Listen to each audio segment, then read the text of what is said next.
देखो हम पढ़ रहे हैं माध्यमिक शिक्षा बोर्ड राजस्थान अजमेर यानी NCERT कक्षा 11th अकाउंटेंसी।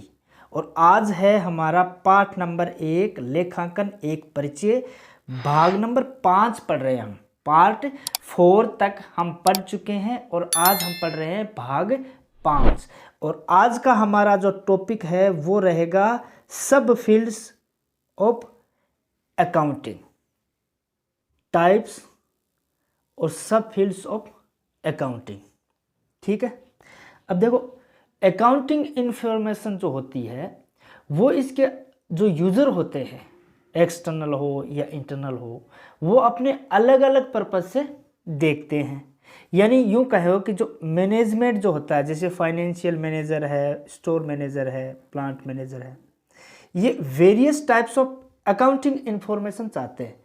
अलग अलग प्रकार की अकाउंटिंग इंफॉर्मेशन रिपोर्ट्स चाहते हैं ताकि to perform its functions more efficiently, ताकि अपना कार्य और अच्छी तरीके से परफॉर्म कर सके। जैसे फाइनेंशियल मैनेजर जो होता है वो संस्था की लाभ हानि की स्थिति, संपत्ति दायित्व की स्थिति, कुल कितना केस आया, कुल कितना केस गया, इस प्रकार की रिपोर्ट्स चाहता है।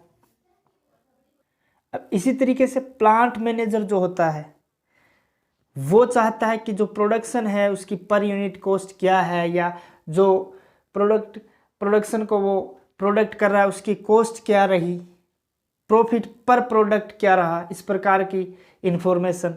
स्टोर मैनेजर ये चाहेगा कि ओपनिंग स्टॉक क्या है, क्लोजिंग स्टॉक क्या है, एम्प्लॉयज़ वगैरह है तो संस्था का प्रॉफिट में रुचि रखेंगे। जितना ज़्यादा प्रॉफिट लेवल ग्रोथ बढ़ेगा उस हिसाब से वो अपनी वेजेज की, उच्च वेजेज की कामना कर सके। क्रेडिटर्स, लोन प्रोवाइडर जो होते हैं वो संस्था की फाइनेंशियल पोजीशन, इसमें रुचि रहते हैं, फाइनेंशियल पोजीशन के बारे में जानना चाहेंगे। टैक्स अथॉरिटीज होती है, वो संस्था की नेट इनकम, टैक्सेबल इनकम ये कितनी है, इस उद्देश्य से वो इन सूचनाओं का यूज करते हैं। पोटेंशियल इन्वेस्टर जो होते हैं, भावी निवेशक, शेयर होल्डर वगैरह, वो संस्था की ग्रोथ स्कोर देखते हैं, संस्था किस प्रकार से ग्रोथ कर रही है, क्या इसमें इन फ्यूचर इन्वेस्टमेंट करें तो क्या सेफ रहेगा। गवर्नमेंट जो होती है इन इंफॉर्मेशन के आधार पर अपनी पॉलिसीज, नीतियां निश्चित करती है, जैसे कि टैक्सेशन है, एलोकेशन ऑफ रिसोर्सेज है, प्रोवाइडिंग सब्सिडी, इस प्रकार की पॉलिसीज इन सूचनाओं के आधार पर, इन इंफॉर्मेशन के आधार पर डिसाइड करती है।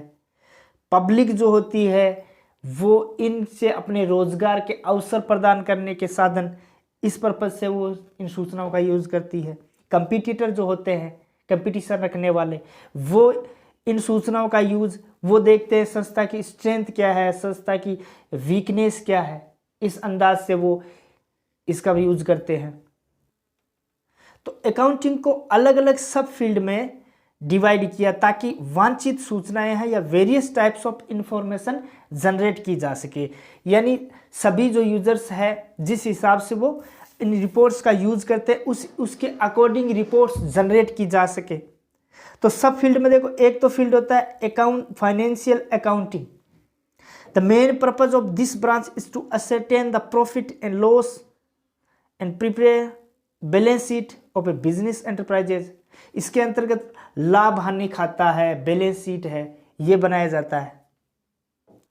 दूसरा फील्ड होता है cost accounting, to analyse the expenditure, खर्चों को एनालाइज करना, cost of various product manufactured, जो प्रोडक्ट मैन्युफैक्चर हो रहे हैं उनकी कॉस्ट क्या रही, सर्विस, कोई कंपनी अगर सर्विस प्रोवाइड करा रही है तो उस पर कितना खर्चा पड़ता है।